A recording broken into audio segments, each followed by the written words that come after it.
Hey guys, welcome on into today's video where we're going to be filling out a Schedule C Easy Form 1040. This is going to be the net profit from a business for a sole proprietorship. Now, if you're not a sole proprietor and you're a partnership or a joint venture, then generally you have to fill out a Form 1065. I've also made an example video of how to fill out that particular form. It's a bit more complicated. I'll link it down in the video description for those that are looking for that particular form example. But for today's Schedule C Easy Form 1040 example, we're going to be doing it for a business who's going to be making YouTube videos. So they're a YouTube content creator. Pretty topical here considering I'm going to be uploading this to YouTube. But even if you're not a YouTube creator, you have other form of sole proprietorship that you're running and making an income from for your business, you should also be able to apply what I talk about in this video to that as well. So to fill out the Schedule C Easy instead of the regular Schedule C, you have to have had business expenses of $5,000 or less.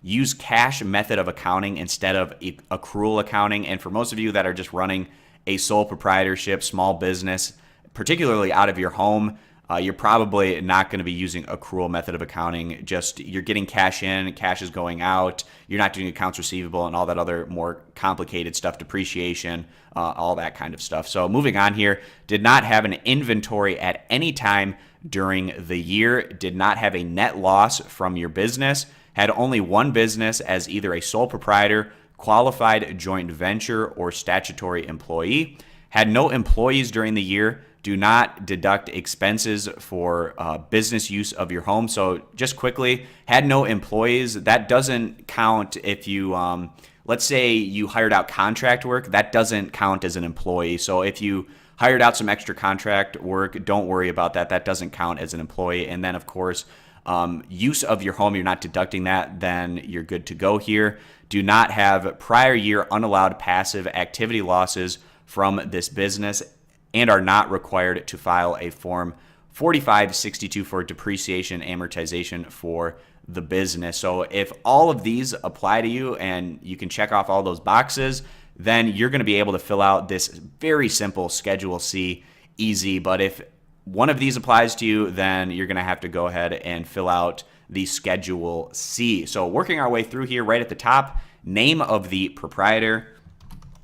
That's where you're going to type your name, the person whose sole proprietorship this is, and then their social security number. We're just going to make one up here.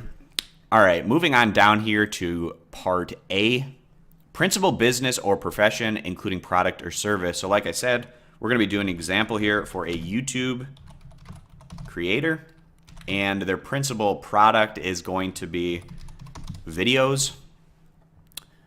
All right, now we're going to enter the business code, and you can look this up on Google for whatever you do. Maybe you're having a lawn mowing service, or it could be a number of things, thousands of different things. But for a YouTube creator, the code that you're going to want to use is 516110. And like I said, it's going to be a different code depending on what business you're in, so be sure to look that up on Google. They'll have a lot of helpful information for you there. Now, moving on down here, a lot of this stuff on the rest of this form, you're probably not going to have to fill out, especially for someone who's a YouTube content creator. So business name, if you don't have a business name as part of what you're doing, then you can leave this blank. And also, if you have an employee identification number, if you don't have that, you can leave that blank as well. But if you do have a registered business name with an employee identification number, of course, fill out those respective boxes. And then Part E is basically just your business address. But if it's the same address that's on just your regular tax form page 1, so your home address, then you're not going to have to fill that out as well. And if you're creating YouTube content, you're probably working out of your home. So more than likely, you're not going to have to be filling out Part E here either. All right, moving on down here to F. Did you make any payments in 2017 that would require you to file Forms 1099? Now, basically, there's about 10 different things that you could do where you'd need to fill out a Form 1099. A couple of examples would be hiring out contract work that was over $600, or maybe you had attorney's fees. There's 10 different things. I'll link it down in the video description so you can look at all of those different things that you might need to fill out a Form 1099 form. But most of you probably aren't going to have to fill out those particular forms, especially for a YouTube creator. So just check no in that instance. If you do need to fill out a form 1099, maybe you hired out some contract work or something like that, and you click yes here, then you're going to have to click yes in G, because it basically says, if yes in section F, will you file the required forms 1099? If you clicked yes in F, then you should absolutely click it in G here and fill out those required 1099 forms, which you have to order. You could just order simply the form 1099s online, and they'll send them to you in the mail. But like I said, again, most of you are probably going to have to click no in F, so you don't have to worry about part G. Now, part 2 here, figuring your net profit, so your gross receipts. So for this example, YouTube creator, they're going to be making their money off of AdSense through Google. They probably got something in the mail from Google that showed exactly how much that they made from them off AdSense during the year. So let's say for this example, the person made $5,000 off of their AdSense.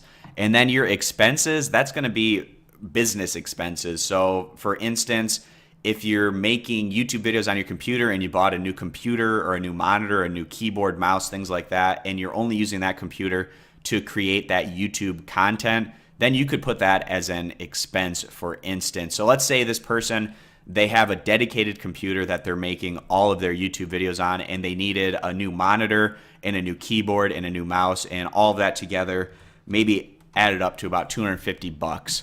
And so we'll put that as the example here for their net total expenses. So the net profit, simply subtract line 1 from line 2, and that's going to give us our net profit. So we're going to be at $4,750, so $4,750.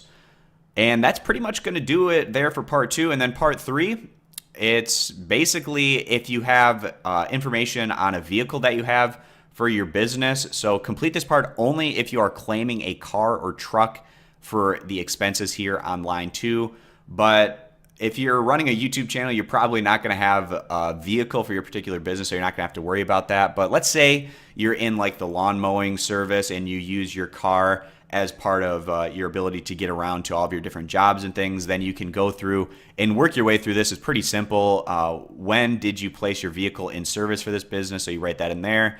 Of the total number of miles you drove on the vehicle in 2017, enter the number of miles that you used the vehicle for business, commuting, and then other. Was your vehicle available for personal use during off-duty hours? Do you or your spouse have another vehicle available for personal use? Do you have evidence to support your deduction? And then if yes, is the evidence written? So you can fill that out as well there as part 3. But again, for this very easy YouTube creator example, not going to have to worry about part 3. So that's basically going to wrap up this video, guys. Again, pretty simple Schedule C easy form. Again, if you have any of these particular things that you can't attribute to your business, then you're going to have to fill out that regular Schedule C form, which is a little bit more intensive and complicated. But again, especially for those of you out there that are running a YouTube channel, you should be able to just follow what I've done here step by step and then apply that just to your regular taxes as part of your net profit from business for a sole proprietorship. So thanks, guys, for stopping on in for today's video. Subscribe for more content, and we hope to see you in future videos. Bye.